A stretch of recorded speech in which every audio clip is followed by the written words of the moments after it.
Jimmy the Dragon. The reason that Nicolas Cage is upset at them is because they killed his son.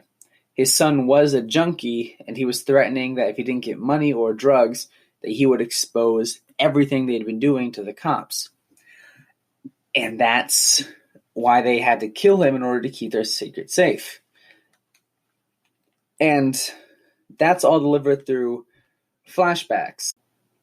Nicolas Cage finds out that Mike, the leader of the crew, the one who actually committed the murder, did have a stroke, but he never died.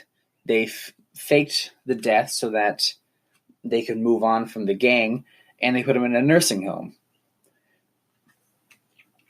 Nicolas Cage goes to find him and finds out that he's been in a coma for the past 15 years.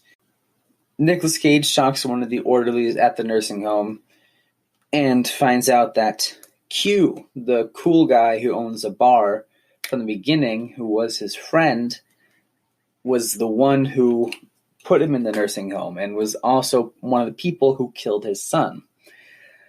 And so naturally, Nicolas Cage goes to his niece's wedding, and he plans to kill him. Before he can do that, though, he gets shot by Joshua the Dragon. And, Josiah the Dragon says one of the weirdest lines. He says, "You know why they call him the Dragon, don't you? It ain't because of the dragon tattoo." He's referring to his penis.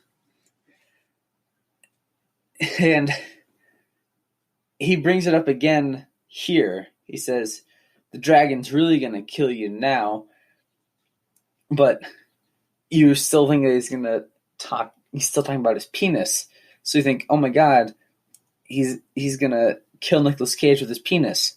That's something I never want to see, ever." But Nicolas Cage manages to get the best on him. He shoots him in the dragon and says, "No one's going to call you the dragon anymore." And you think, oh, he's going to let him live, but he's lost like the one impressive thing about him. But no, he just kills him right after that. Like, he did a cool delivery line. I think that was a weird line inclusion.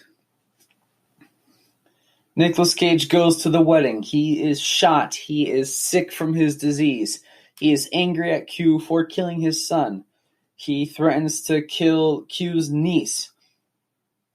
And, everyone's really anxious about what's going to happen. Nicolas Cage shoots him in the leg. And eventually Nicolas Cage just walks away from him. He decides that he doesn't want to get revenge on this one particular guy anymore for some reason. But then the niece kills Q anyway. Nicolas Cage finally leaves the church, and it's surrounded by police. The police have the worst ever microphone, like the call to him. It sounds a bit like this.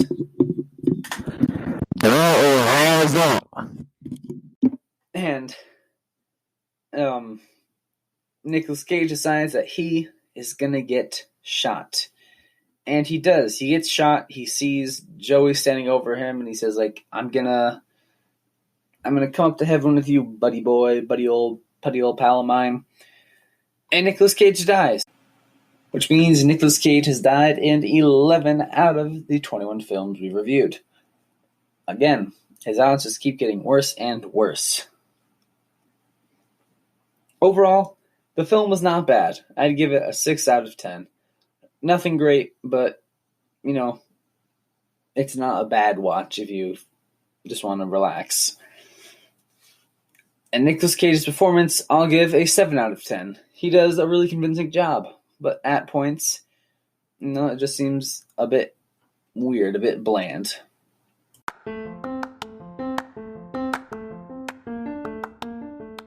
And that's it for the episode of The Ups and Downs of Nicolas Cage. Thank you so much for listening.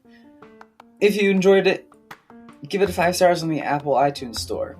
Or share with your friends and families, because every listen helps. I post every Monday and Friday, so look for anywhere you can find podcasts to stay up to date. If you want to stay up to date even more, follow my Twitter at the Ups and Downs 4 or my Instagram at Ups and Downs of Nicolas Cage. I post every time I put out an episode, for the most part. And again, thank you so much for listening, and have a wonderful day.